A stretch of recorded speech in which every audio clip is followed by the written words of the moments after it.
Hello दोस्तों, मेरा नाम है कमल चौहान और आप देख रहे हैं दी माउंटेन। तो आज की इस वीडियो हम बात करने वाले how to do pull over exercise for back इसलिए कर रहा हूँ क्योंकि ये जो एक्सरसाइज है वो हम चेस्ट के लिए भी कर सकते हैं और बैक के लिए भी।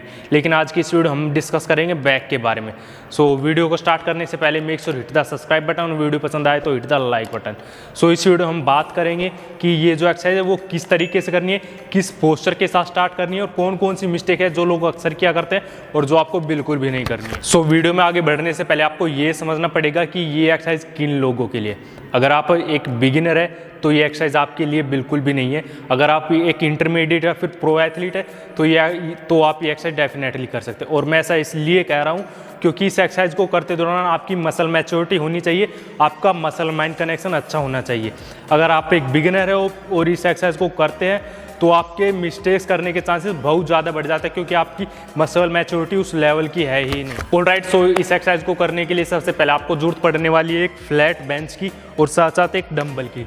सो एक्सरसाइज को स्टार्ट करने से पहले आपको ये समझना है कि इस वेट को ग्रिप कैसे करना है। काफ़ी सारे लोग वेट को उंगलियों पर ग्रिप करते हैं, तो आपको बिल्कुल भी ऐसा नहीं करना है। आपको वेट को जितना हो सके अपनी हथेली पर इस पोर्शन पर प्लेस करना है और यहीं से ही पुश करना है। देखिए, आपने डंबल यहाँ पे रखा और ऐसे। ऑलराइट, तो आपको समझ में आ गया कि वेट को लिफ्ट कैसे करना है। अपने हथेली से हथेली पर प्लेस करना है और आपका पोस्चर किस तरीके से रहेगा इस एक्सरसाइज में। तो बेंच पर आपको बैठ जाना है और अपनी अपर बैक को बेंच पर प्लेस करना है, ना कि मिड बैक को। ऐसे किया और अपनी अपर बैक को बेंच पर प्लेस करना है और एक जगह पर फिक्स कर लेना। देखिए, मेरी अपर बैक बेंच पर प्लेस है, ना कि मिड बैक। जितना हो सके अपनी अपर बैक को बेंच पर प्लेस करें। और वेट को आप अगर लाइट वेट है तो आप साइड पर रख के भी लिफ्ट कर सकते हैं। अगर थोड़ा सा हैवी हो जाता है तो आप जिम में किसी की हेल्प ले सकते हैं। तो देखिए, बैक को प्लेस किया और साइड से लिफ्ट कर लिया। देखिए, मेरा वेट कहाँ पर लिफ्ट है, बिल्कुल हथेली पर, इस तरीके से। ओके, अब इस पोस्चर से आपको स्टार्ट करना है। काफ़ी सारे लोग मिस्टेक क्या करते हैं कि अपनी एल्बो को बैंड कर लेते हैं, तो आपको ये बिल्कुल भी नहीं करना है। आपकी एल्बो बैंड रहेगी लेकिन बिल्कुल जरा सा बैंड होगा, ना कि बिल्कुल स्ट्रेट, ना ज़्यादा बैंड। और एक्सरसाइज को करते दौरान आपकी एल्बो में कोई भी मूवमेंट नहीं होना चाहिए। अपर बैक प्लेस करी, फुट बिल्कुल लॉक, और आप हिप को ज़्यादा लॉक भी नहीं करेंगे और आपका कोर बिल्कुल टाइट होना चाहिए। इस तरीके से वेट को लिफ्ट किया। ये होगी मेरी पोजीशन स्टार्ट करने की। अब धीरे धीरे यहाँ पर स्ट्रेच एंड देन यहाँ तक कॉन्ट्रैक्ट। और आपको अपने हाथ को ज़्यादा आगे नहीं लेके आना है। ऐसा इसलिए क्योंकि अगर आप आगे लेके आएंगे तो आपकी टेंशन चली जाएगी आपकी बैक मसल से। आपने वेट लिफ्ट किया हुआ है और जब तक आपका हाथ पीछे की तरफ पुल हो रहा है, वहाँ तक, यहाँ पर मेरा हाथ पीछे की तरफ पुल हो रहा है, अभी भी टेंशन है। और जैसे ही मैं ज़्यादा आगे लेके आ जाता हूँ तो टेंशन चली जाती है। मेरा हाथ पीछे की तरफ पुल होने की बजाय नीचे की तरफ पुल हो रहा है। और अगर आप ज़्यादा आगे लेके आते तो आगे की तरफ गिर रहा है। तो वही रेंज ऑफ मोशन परफॉर्म करना है जिसमें आपका वेट पीछे की तरफ गिरता रहे, बस इतना। अगर मैं ज़्यादा आगे लेके आता हूँ तो वेट पीछे जाने की बजाय आगे की तरफ गिर रहा है, तो आपको ये भी ध्यान में रखना है। ऑलराइट, तो आपको ये तो समझ में आ गया कि रेंज ऑफ मोशन क्या रहेगा। लेकिन रेंज ऑफ मोशन में आपका मूवमेंट किस तरीके से होगा। तो देखिए, वेट को आपने ग्रिप किया और आपकी एल्बो पीछे की तरफ गई एंड देन आगे की तरफ। बस आपको अपनी एल्बो को ज़्यादा पास लेके आने की कोशिश नहीं करनी। आपकी एल्बो की डायरेक्शन होगी सीधी, ऐसे। अगर आप यहाँ ला के मिलाने की कोशिश करते हो तो आपकी चेस्ट पर टेंशन आने लगती है। जैसे यहाँ पर मेरी चेस्ट कॉन्ट्रैक्ट हो रही है क्योंकि मैं अपनी एल्बो को अंदर की तरफ कर रहा हूँ। देखिए, यहाँ पर मैंने अपनी एल्बो को अंदर की तरफ की तो चेस्ट पर कॉन्ट्रैक्शन होने लगा। तो आपको बिल्कुल यही करना है, पीछे गए एंड देन सामने, पीछे एंड देन सामने, सामने की तरफ पुल करना है, ऐसे। ओके,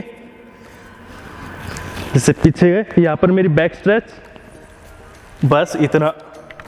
ऑलराइट, तो ये था आपका पोस्चर और रेंज ऑफ मोशन। और इसमें आपको ब्रीदिंग किस तरीके से करनी है। तो देखिए, जब भी आप अपनी मसल को कॉन्ट्रैक्ट करेंगे तो आपको ब्रीद आउट करना है। जब आप मसल को स्ट्रेच कर रहे हैं तो ब्रीद इन, देखिए यहाँ पर मेरी मसल स्ट्रेच हो रही है तो ब्रीद इन, यहाँ पर कॉन्ट्रैक्ट हुई, breathe out, breathe in, breathe out. और आपने काफी सारे लोगों की सेक्शन में करते हुए देखा होगा कि जब वो स्ट्रेच करते हैं तो अपने ग्लूट्स को नीचे लेके आते हैं ऐसे। तो ये ज्यादातर गलत नहीं है, क्योंकि जब आप ऐसा करते हैं तो आप अपनी मसल के ओरिजिन और इंसर्ट पॉइंट को दूर लेके जाते हैं, जिससे आपको ज्यादा स्ट्रेच मिल पाते हैं। लेकिन आप इस एक्सरसाइज को स्टार्ट कर रहे हैं करना, तो आपको ये बिल्कुल भी नहीं करना है। आपको रिस्ट्रिक्शन के साथ इस एक्सरसाइज को परफॉर्म करना है, बस इतना। कोर को टाइट रखना है, एल्बो लॉक, सॉरी आपकी नी लॉक, फुट बिल्कुल टाइट, एंड देन इस तरीके से स्ट्रेच, कॉन्ट्रैक्ट। तो आपको वेट को नीचे कितना लेके जाना है, तो देखिए जितना आपका स्ट्रेच हो उतना जा सकते हैं। सिर्फ आपको अपनी एल्बो के मूवमेंट को समझना है। अगर आप जबरदस्ती अपनी एल्बो को बैंड करके नीचे लेके जाते तो इसका कोई बेनिफिट नहीं है। अगर आप ऐसा करते हो तो आपकी ट्राइसेप हिट होने लगती है, आप स्कल क्रस्टर वाला मूवमेंट परफॉर्म करने लग जाते हैं।